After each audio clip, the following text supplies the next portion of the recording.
Oh, il y en a qui l'emporte. Sébastien Ernaud, la victoire des petits. Le quintet de ce vendredi 27 février, les amis. J'espère que tout le monde va bien, que vous avez la pêche, que vous êtes de bonne humeur et chanceux au jeu. Direction ensemble l'hippodrome de Vincennes pour l'un des derniers quintets du meeting d'hiver. On va en mars se consacrer aux hippodromes normands. Je serai tous les jours, je dis bien tous les jours, sur les hippodromes en Normandie notamment. Donc voilà, si ça vous plaît, si vous voulez avoir ce genre de contenu tous les jours sur YouTube, n'hésitez pas à vous abonner à la chaîne Les Turfistes Gagnants, c'est gratuit. Voilà, je vous donne mes 6 chevaux préférés à chaque fois pour tous les quintets au trot. Sur YouTube, c'est gratuit, on est là pour échanger, s'aider, s'entraider. N'hésitez pas à y aller de votre petit commentaire. Si vous voulez mettre une pierre à l'édifice à cette vidéo, à cette chaîne en général, on va se jeter dans ce quintet qui aura lieu à 20h15 en nocturne. Réunion 1, course 9, 16 partants que l'on connaît très bien. J'ai l'impression qu'on a de belles bases, des favoris assez logiques dans ce quintet. Je vous dévoile tout de suite ma sélection. Et avant qu'on rentre dans le vif du sujet, je voulais vous dire les amis que vous êtes très nombreux à m'envoyer des mails en me disant c'est dommage, on ne voit pas une vidéo tous les jours, etc. etc. Les amis, j'ai pas le temps de faire une vidéo tous les jours, mais vous le savez certainement, il y a le programme Turfiste Pro. J'envoie un mail tous les matins à tous les membres du programme Turfiste Pro avec l'analyse complète pour le quintet, mes 6 chevaux préférés et un mot sur tous les autres concurrents. Ça, c'est aussi important évidemment. Et surtout les amis, c'est comme ça qu'on gagne nos courses hippiques. Je vous donne mes 3-4 chevaux repérés par jour que je joue en simple placé. Alors je ne sais pas ce qui se passe en ce moment, vous êtes extrêmement nombreux à nous avoir rejoints. Alors est-ce que c'est le fait d'être passé à plusieurs reprises sur Equidia et donc vous avez l'impression que maintenant je suis crédible alors que je n'ai rien changé par rapport à avant? Est-ce que c'est le fait qu'on est en très grande forme en ce moment? Évidemment que ça joue dans le fait que vous êtes très nombreux à nous avoir rejoints. Les amis, n'hésitez pas, n'hésitez plus si vous voulez avoir toutes les infos que je détiens, car oui, je suis sur les hippodromes tous les jours au contact des pros. Vous avez le lien sous cette vidéo, rejoindre le programme Turfiste Pro. Si ça vous dit, si ça vous chante, si vous voulez vibrer avec moi, avec nous, vous savez ce qu'il vous reste à faire. Et il y a également le lien, vous le savez, pour ouvrir un compte The Turf, un compte Genibet, 250 offerts avec Genibet en 2 minutes, avec le lien sous cette vidéo, 110 offerts avec The Turf en seulement 2 minutes également. Le lien est sous la vidéo. Allez, mon favori pour ce quintet. Franchement, à la lecture des partants, j'ai pas du tout hésité. Je n'ai pas hésité une seconde à mettre mon favori en tête. Vous allez certainement être nombreux d'ailleurs à le mettre en tête également. En tout cas, la France entière va le mettre dans sa sélection. C'est le cheval le moins riche, mais on ne doit pas s'inquiéter de cela. C'est le plus jeune de la course qui a déjà fait ses preuves à un meilleur niveau. Je parle évidemment de ce numéro 1, Carambar. Et oui, si vous aimez les bonbons, si vous aimez les Carambars, faites confiance à ce 1 Carambar car il a de la fraîcheur. Premier atout majeur dans sa candidature, il a de la fraîcheur, il n'a pas couru cet hiver, en tout cas très peu, et il vient d'effectuer une course de rentrée ferrée, sans ambition, avec un très bon comportement en retrait. Premier point important. Deuxième point important, c'est un cheval qui ne court qu'à bon escient. On l'a vu courir depuis le début de sa carrière qu'à 27 reprises. C'est tout de même très admirable. Et ce qu'on peut remarquer dans le fait que c'est d'autant plus admirable, c'est que ces 27 courses, lorsqu'il est déféré des 4, comme c'est le cas aujourd'hui, il répond toujours présent, à part une ou deux contre-performances, parfois excusables parce que ce n'était pas de sa faute, ou alors dans un jour sans. Il fait toutes ses courses. Il trouve ici une tâche largement à sa portée avec un Alex Abrivard aux manettes qui aura la possibilité, et ça va jouer en sa faveur, la possibilité d'aller devant, d'aller en tête, d'imprimer son train et faire peur à ses adversaires qui auraient du mal ou seraient peureux de venir à son extérieur, car s'ils viennent à son extérieur et que l'As Carambar est à 100%, ils vont y laisser des plumes. Vous l'aurez compris, tous les feux sont au vert avant le coup. Une course reste une course. Évidemment, on n'est pas dans la tête du cheval, on n'est pas dans la tête du driver. Mais sur le papier, j'ai l'impression que Carambar court presque tout seul. L'opposition directe. Dites-le moi en commentaire ce que vous en pensez. Je vais tenter le 16, Harrison du Plessis avec Éric Raffin, le sulkydor, qui connaît ce cheval sur le bout des doigts. Ce cheval répond toujours présent, toujours dans les 5 premiers, toujours remarqué, soit par un très bon comportement, soit par une belle ligne droite.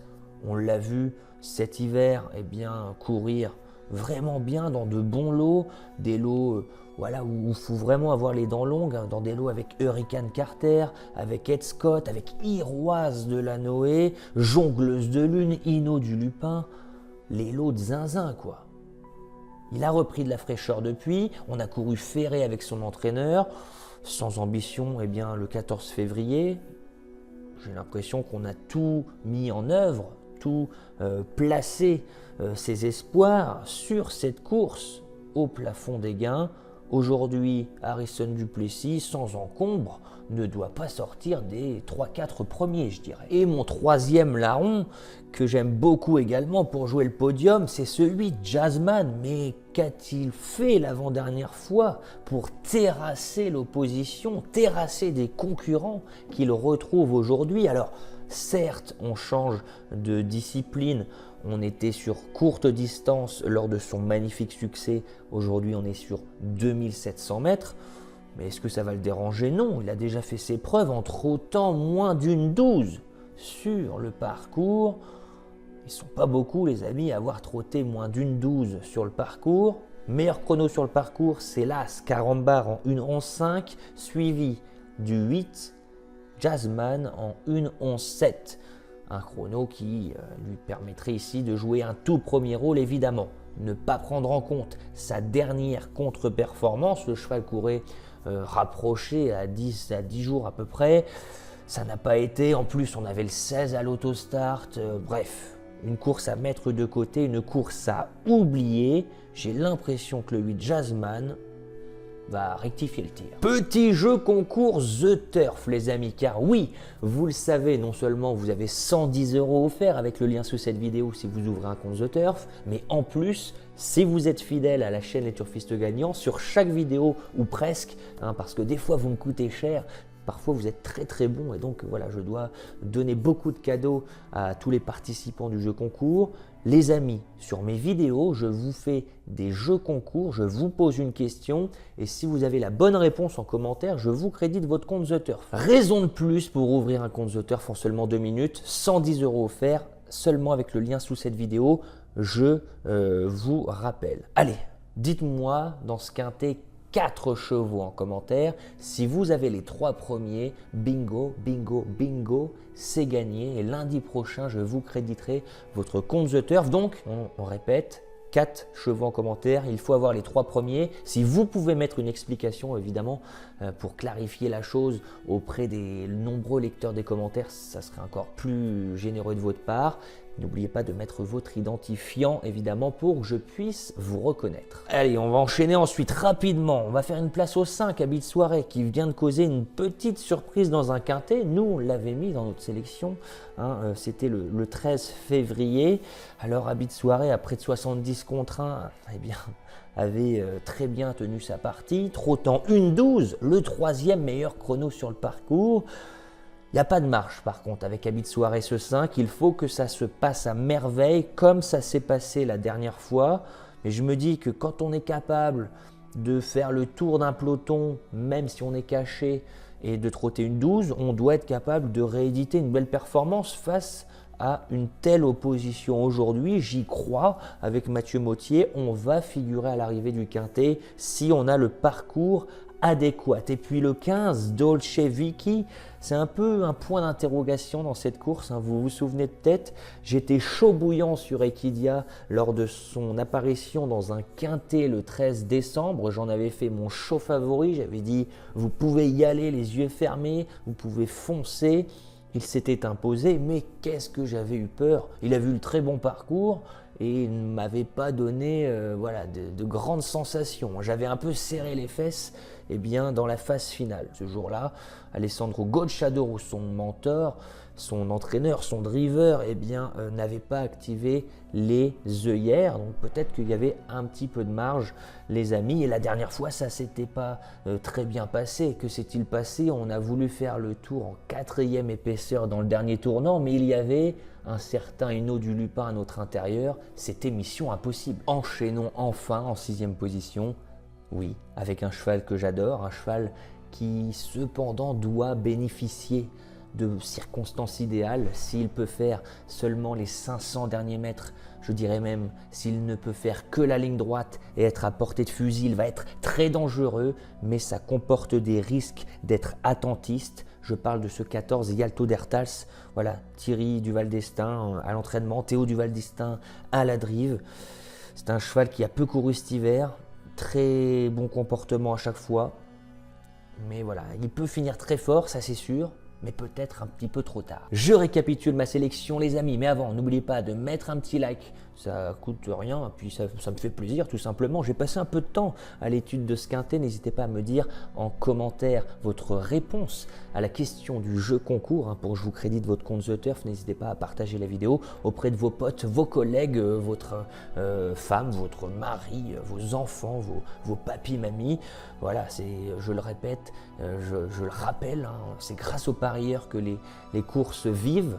Donc s'il y a moins d'enjeux en ce moment, il faut essayer de tirer les choses vers le haut en ramenant le plus possible de nouveaux parieurs. Donc je compte sur vous les amis pour en parler autour de vous. Allez, on part en tête avec la Scarambar, car oui, c'est le cheval de classe du lot, le moins riche, mais c'est le plus jeune, ça va aller, il va aller devant, il va imprimer son train en tout cas.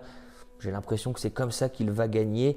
Si Alex Abrivard va devant, je pense que personne va le revoir, hein, évidemment. Le 16, Harrison Duplessis, très bon finisseur lorsqu'il est préservé. Éric Raffin qui le connaît, cheval en forme, cheval régulier, ça me plaît. Le 8, Jazzman avait fait sensation l'avant-dernière fois. Il a repris de la fraîcheur depuis sa dernière contre-performance qui présente des excuses. J'enchaîne ensuite avec le numéro 5, Abid Souaré, qui vient de trotter une 12 sur le parcours. Le 15, Dolce Vicky, le point d'interrogation dans cette course. Je ne sais pas trop quoi en penser, mais il m'avait fait plaisir lors de sa victoire dans un quintet en décembre. Je lui dois le respect. Et le 14, Yalto d'Ertals, l'écurie du Val d'Estaing. C'est un cheval qui est redoutable lorsqu'il est préservé dans un parcours. On verra si Théo du Val d'Estaing le mène aux petits oignons. As 16, 8, 5, 15 et 14. Qu'en pensez-vous les amis? J'attends vos commentaires. Voilà, donc j'espère que cette vidéo vous a plu. Sur ce, je n'ai plus qu'à vous souhaiter vraiment beaucoup de chance au jeu et on se dit à plus tard. Ciao.